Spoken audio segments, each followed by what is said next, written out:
अस्सलाम वालेकुम जी, क्या हाल चाल है आप सबके। आई होप आप सब लोग ठीक ठाक होंगे। अल्हम्दुलिल्लाह जी, हम लोग भी बिल्कुल ठीक हैं। अच्छा, थोड़ी सी नर्वस और थोड़ी सी एक्साइटेड हूँ। नर्वस इसलिए हूँ कि ये है मेरी फर्स्ट फेस कैम वीडियो, और एक्साइटेड इसलिए हूँ, दो वजह हैं कि एक तो इस तरह से व्लॉगिंग करने के लिए, और दूसरा जी हम लोग निकल रहे हैं लाहौर के लिए। और तैयारी अल्हम्दुलिल्लाह हो चुकी है। बच्चे जा रहे हैं मेरे साथ, हस्बैंड नहीं जा रहे। तो इस तरह से ट्रैवल करना ना रात में थोड़ा सा मुश्किल लग रहा है, पंजाब में जो धुंध पड़ी ना उसकी वजह से। लेकिन अभी मेरा जाना इस वक्त ज़रूरी है, इसलिए रात में ट्रैवल करना कि दिन में अगर मैं सुबह को निकलती हूँ तो 2-3 बजे तक मैं नहीं पहुँच सकती, जो मुझे काम है जिसके लिए मैं स्पेशली जा रही हूँ। तो इंशाल्लाह उम्मीद है कि खैर आफियत से पहुँच जाएंगे। 11:45 हो रहे हैं इस वक्त, और 12 सवा 12 की टिकट्स कंफर्म किए हैं। 11 बजे तक इंशाल्लाह घर से निकलेंगे। अच्छा, इससे पहले थोड़ी देर पहले क्या हुआ है कि तकरीबन पौने 10 बजे के करीब मुझे कॉल आई है कि मैंने कुछ ना ऑर्डर किया हुआ था, तो वो पार्सल के लिए कि आप रिसीव कर लें। तो वो मैं उन भाई से कह रही थी कि आप इस टाइम पे लेकर आए हैं पार्सल। तो वो कह रहे हैं कि जी इतना टाइम है कि इतना मतलब काम है ऑनलाइन का कि 11 साढ़े 11 भी बज जाते हैं इस तरह से डिलीवरी करते करते। खैर वो पार्सल मैंने रिसीव किया है, तो मैं सोच रही हूँ कि अभी उसको अनबॉक्स करते हैं। ब्रशेज़ मैंने ऑर्डर किए थे, तो वो देखते हैं जी उस वो ऑनलाइन का एक्सपीरियंस कैसा रहा है। और साथ में अगर वही देख रही हूँ कि अनबॉक्स करके देखती हूँ कि कुछ ज़रूरत की चीज़ हुई तो फिर साथ भी ले जानी पड़ी, तो मतलब उसमें से मैं यूज़ कर लूँगी। तो चलें जी, पहले करते हैं उसको अनबॉक्स और देखते हैं जी वो ऑनलाइन का एक्सपीरियंस कैसा रहा। ये ब्रशेज़ मैंने ऑर्डर किए थे जी 12-12 की सेल से, और रिसीव हुए हैं जी मुझे विदिन 3 डेज़।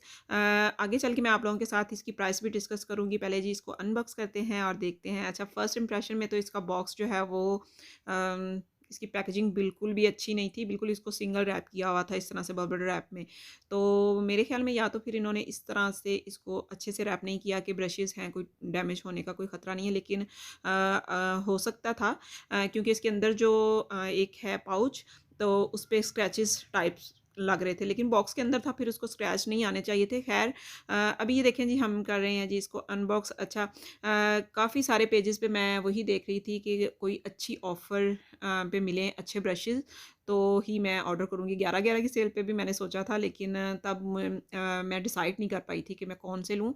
तो ख़ैर जी ये मैंने लिए हैं ब्रशेज़, और इसके साथ मिला है जी हमें एक पाउच भी। और पाउच तो बहुत ही नाइस, मतलब बहुत ही ज़बरदस्त इस तरह से ये शाइनिंग सा कोई स्टफ़ है, शीट टाइप्स का, और ये बहुत अच्छा लग रहा है। अच्छा, कुछ टाइम पहले मैंने आप लोगों के साथ ना मुस्कान का एक मैं इस तरह से ना वो लेकर आई थी पाउच, ज्योमेट्री बॉक्स जो होता है, तो वो भी इस तरह का था, लेकिन उसके ऊपर वो बनी हुई थी जी, मतलब कुछ कोई करैक्टर बना हुआ था, मुझे याद नहीं है कि वो कौन-सा था।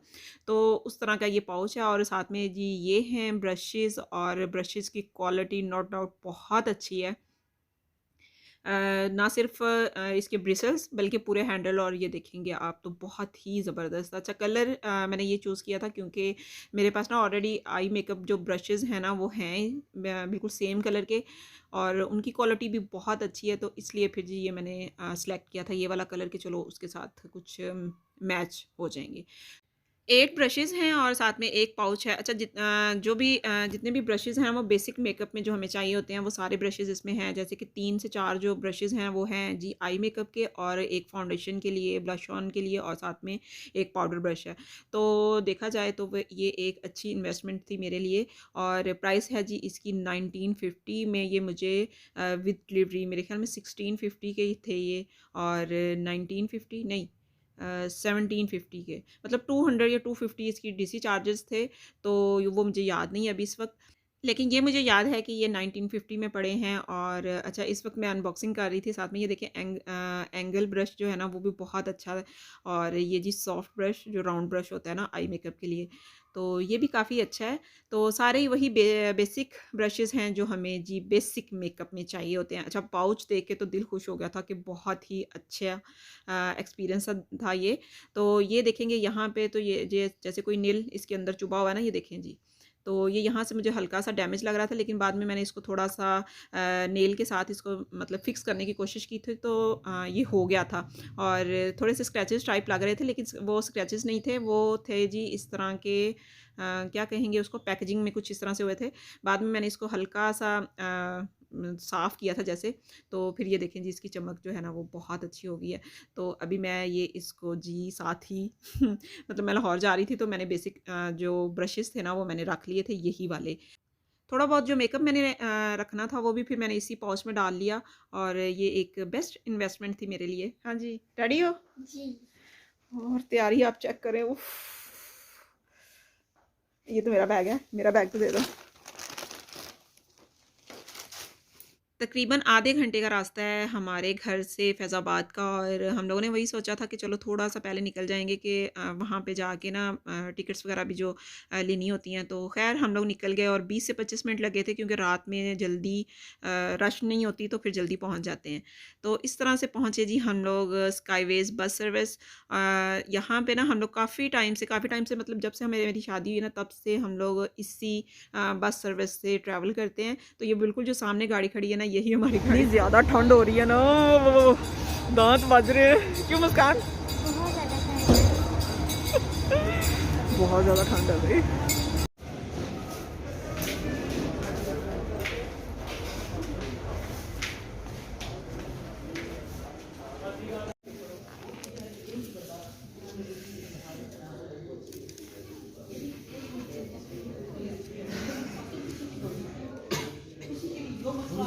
रखने हैं पास भी।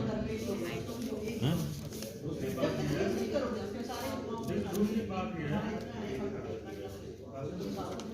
ये रख लो ना। रात में इस तरह से बच्चों के साथ ट्रैवल करना मेरे लिए बहुत बड़ी ज़िम्मेदारी होती है। हस्बैंड साथ में होते हैं तो बिल्कुल भी टेंशन नहीं होती, बल्कि अपनी भी नहीं होती कि जिस तरह से मर्ज़ी नींद आए सो जाएं। लेकिन जब मैं इनके साथ इस तरह से ट्रैवल कर रही होती है ना रात में तो फिर मैं कोशिश करती हूँ, कोशिश नहीं बल्कि मेरी पूरी होती है कि मैं कहती हूँ कि मैं सोऊं ना, कि बच्चे साथ में हैं तो फिर गैर ज़िम्मेदारी वाली बात होती है। तो हस्बैंड जब साथ में होते हैं तो फिर बिल्कुल भी टेंशन नहीं होती है। 4.5 घंटे का रास्ता है। अगर रास्ते में स्टे ना करें, 20 से 25 मिनट का स्टे होता है तो इस तरह से जी करते कराते पूरे 5 घंटे लग जाते हैं जी फैज़ाबाद से लाहौर तक। और रास्ते में स्टे नहीं किया था। इस टाइम जी बज रहे थे तकरीबन 12:15 और 12:19 पे एग्जैक्ट गाड़ी जो है ना वो चल पड़ी थी। मौसम बिल्कुल साफ़ था, रास्ते में गाड़ी ने स्टे भी नहीं किया। तो इस तरह से हम लोग 12:19 में निकले थे और 4:19 में हम लोग लाहौर थे। इस तरह से 4 घंटे में हम लोग पहुँच गए थे जी।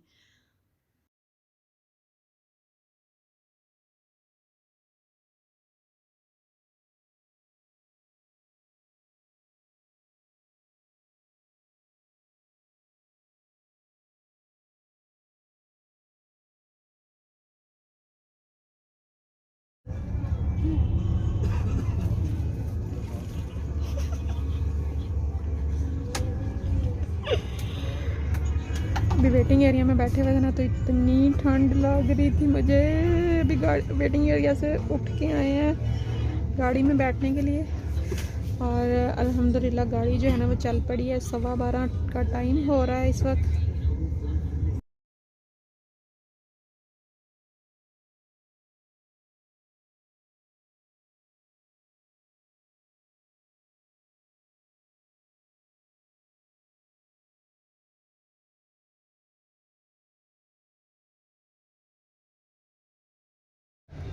अल्हम्दुलिल्लाह जी हम लोग पहुंच गए हैं लाहौर और इस वक्त जी 5 बज रहे हैं, लेकिन हम लोग 4:19 पे पूरे यहाँ पहुंच गए थे। अच्छा जब आए हैं ना तो बिल्कुल पूरे रास्ते मौसम बहुत ही साफ़ था।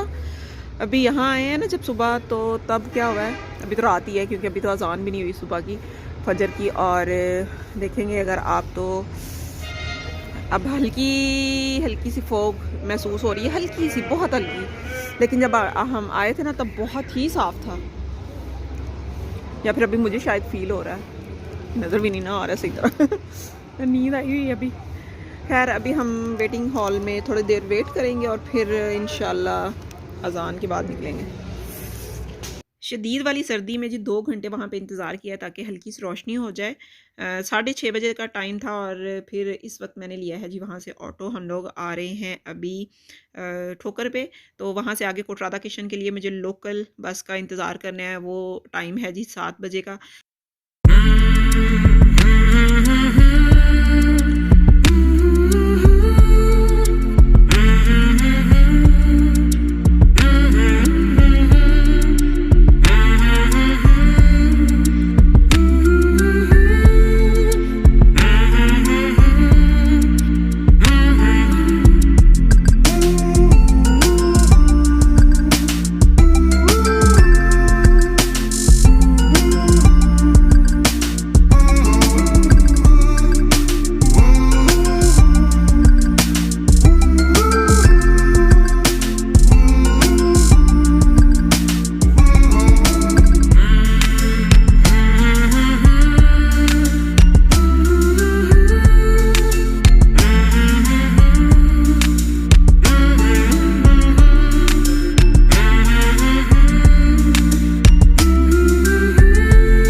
लाहौर हल्का हल्का सा फॉगी हो रहा है। शहर में तो बिल्कुल भी महसूस नहीं हो रही थी उस तरह से, लेकिन आगे जहाँ पे खुले खेत वगैरह थे ना, वहाँ पे हल्की हल्की धुंध महसूस हो रही थी।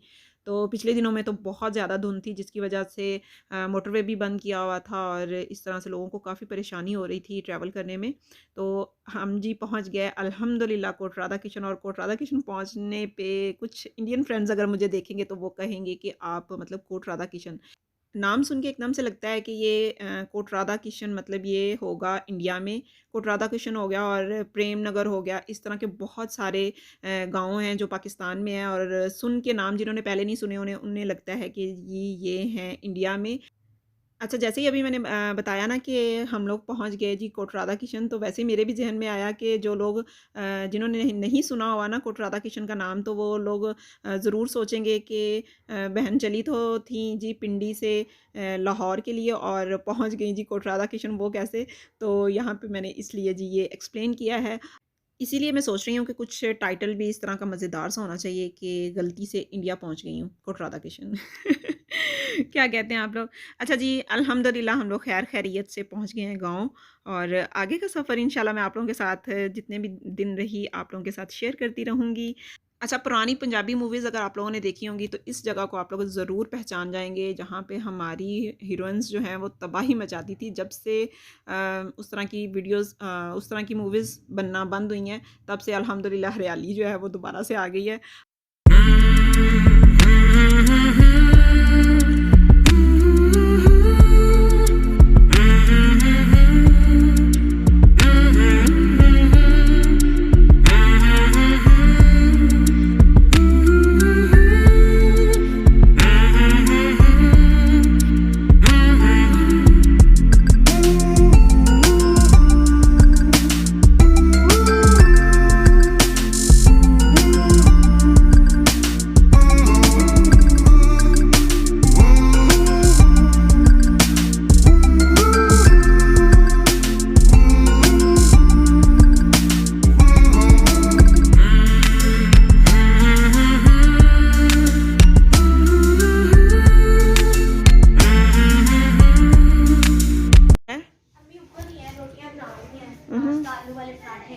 वाह! घर पहुँचते साथ ही आपको माँ के हाथ के गरमा-गरम पराठे मिल जाए ना, तो लगता है कि जैसे ज़िंदगी जो है वो वापस आपको मिल गई है। तो अल्हम्दुलिल्लाह यहाँ पे अम्मी जो है ना वो जाते साथ ही उनसे पहले ही ऊपर छत पे बना रही थी जी आलू के पराठे, मेरे बच्चों को बहुत पसंद है। बेटा तो मेरा कहता है कि मम्मा नानो जो है ना वो वर्ल्ड के बेस्ट पराठे बनाती हैं, और इसमें कोई शक भी नहीं है। वैसे हर किसी को ही अपनी-अपनी माँ के हाथ का खाना, स्पेशली पराठे बहुत अच्छे लगते हैं। इसी के साथ ही ये था जी मेरा आज का व्लॉग। आई होप आप लोगों ने बहुत एंजॉय किया होगा। चैनल पे न्यू हैं तो चैनल को सब्सक्राइब करके वीडियो को लाइक कीजिएगा। मिलते हैं नेक्स्ट वीडियो में, तब तक के लिए अल्लाह हाफ़िज़ जी, बाय बाय।